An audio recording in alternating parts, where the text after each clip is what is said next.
After hyperanalyzing every episode of the LODU animated cartoon series Bluey, I have come to some surprising conclusions. Bluey and Bingo are demigods, able to travel between an interwoven multiverse nested by Chile. They can talk to mythical creatures that share eerie similarities to another mythical race I'm analysing, and Bingo is semi-responsible for the death of 8 billion sentient dogs. My point is that the Bluey family are multiversal travellers. Let me explain.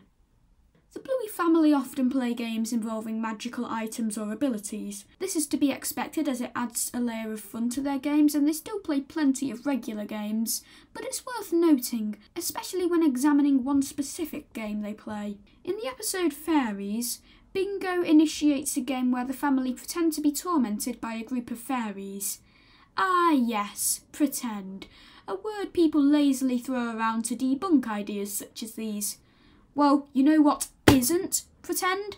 The fact that Bingo literally sees a fairy at the end of the episode, holding a domino in the air around a reconstructed domino course that Bandit and Bingo were completely unaware of.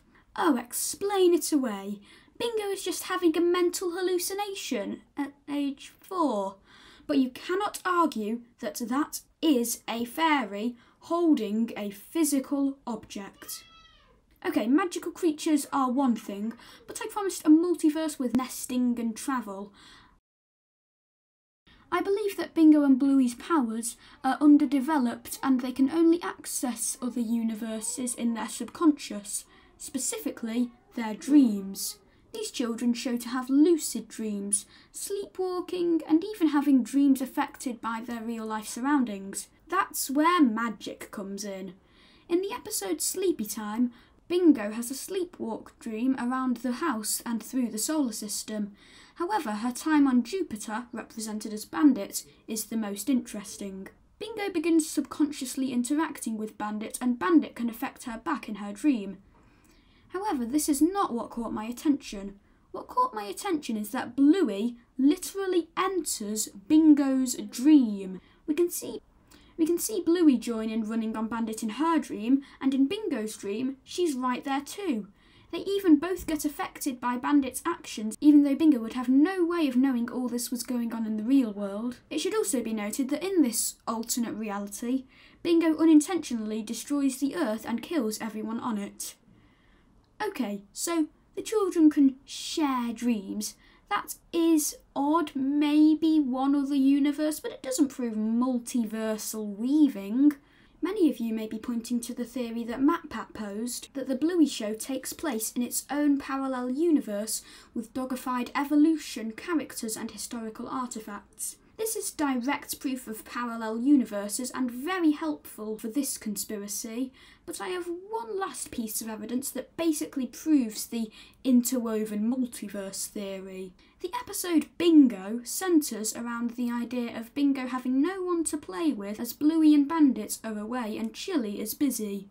So, riddle me this. Why, when realising her game of I Spy was a failure, did she turn to the audience and say in her mock innocence voice, "It was rug, by the way"? Excuse me? The show often has characters facing the camera or hints that only the audience understands. But this? Oh, but it goes deeper. In another episode, when Bluey is questioned by a unicorn puppet on how she herself knows she's not a puppet, Bluey shrugs the question off and falls asleep. We've already clarified this is how they travel through universes. And in her dream, she literally sees the animator rigging and positioning her model for the next scene that we then watch. She travelled beyond the fourth wall into another universe. After all this, you may be left with one final question. How? How are Bluey and Bingo able to travel between dimensions? The answer is, they're demigods. Demigod dogs. That's a palindrome if you remove the demi.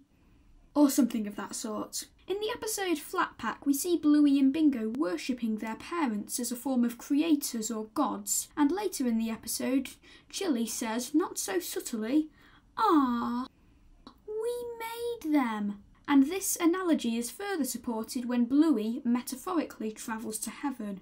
I do think at least one, maybe both of their parents is a divine entity. Maybe gods, maybe fairies, maybe some third option. Either way, I'd say that Chile is the only one, or the one with stronger powers, as we see Bingo using magic to the same amount and ability, if not more than Bluey, despite being 2 years younger. And we know she shares many genetic similarities to her mother Chile. There is one piece of possible disproof, which is that Chile has a family, including a mother and father, who do not seem to be very immortal or even that divine or magical, but they could either just be taking human form like Zeus does occasionally in Greek mythology, or not even gods at all, like fairies. I really can't say until I know exactly what these creatures are, which I'll have to save for my next Bluey Conspiracy, but before then I need to tie it into my Pixar universe theory, start on a Peppa Pig theory, and possibly a sequel to my Teletubbies theory. I've never been better.